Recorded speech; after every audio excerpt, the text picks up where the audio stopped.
લિંબાયત વિસ્તારમાં અનાજની સરકારી દુકાનો ભાડે આપીને નિયમોનો ભંગ કરવામાં આવી રહ્યો હોવાના આક્ષેપો કરવામાં આવ્યા છે।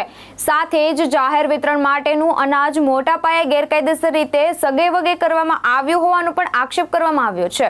આક્ષેપ કરનાર જાગૃત નાગરિકનું કહેવું છે કે આ સમગ્ર મામલે તેમણે જિલ્લા કલેક્ટર, જિલ્લા પુરવઠા અધિકારી, ગૃહમંત્રી તેમજ મુખ્યમંત્રીને અનેક વખત લેખિત ફરિયાદો કરી છે, છતાં આજ દિન સુધી કોઈ અસરકારક કાર્યવાહી કરવામાં આવી નથી। આક્ષેપોને લઈને ન્યાયની માંગ સાથે જાગૃત નાગરિકે ફાટેલા કપડાં પહેરી કલેક્ટર કચેરી બહાર પ્રતિકાત્મક ધરણા શરૂ કર્યા હતા।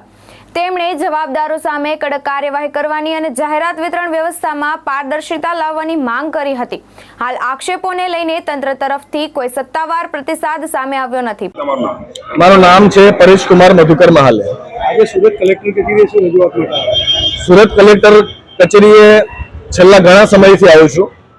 છેલ્લા 1 વર્ષથી રાશન ચોરી બાબતેની ફરિયાદો મેં નાયબ મામલતદારથી માંડીને પ્રધાનમંત્રી સુધી કરી છે।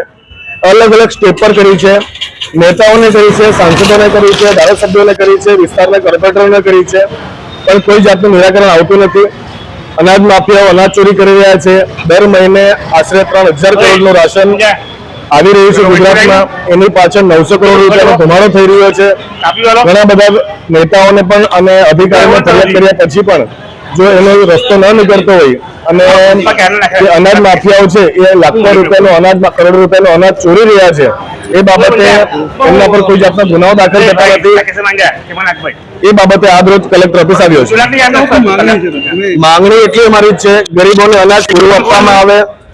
જેટલું અનાજ સરકાર આપી રહી છે એટલું પૂરતું અનાજ ગરીબોને એમને ઘરે નથી મળી રહ્યું। એની પાછળ અનાજ માફિયાઓ અનાજ ચોરી કરી રહ્યા છે, એના પાછળ નાયબ મામલતદારો, મકવાણા જેવા અધિકારીઓ રાશન માફિયાઓને મદદ કરી રહ્યા છે।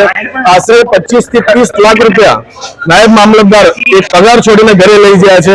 આવા કરપ્ટ અને હરામી અધિકારીઓને હું તાત્કાલિક કલેક્ટરને કહું છું કે એવા અધિકારીઓને સસ્પેન્ડ કરે, એમને ઘરે બેઠા કરે, એમના ઉપર એસીબીની કાર્યવાહી કરે, એમના ઉપર સંપત્તિ કેટલી છે એની તપાસ કરવામાં આવે।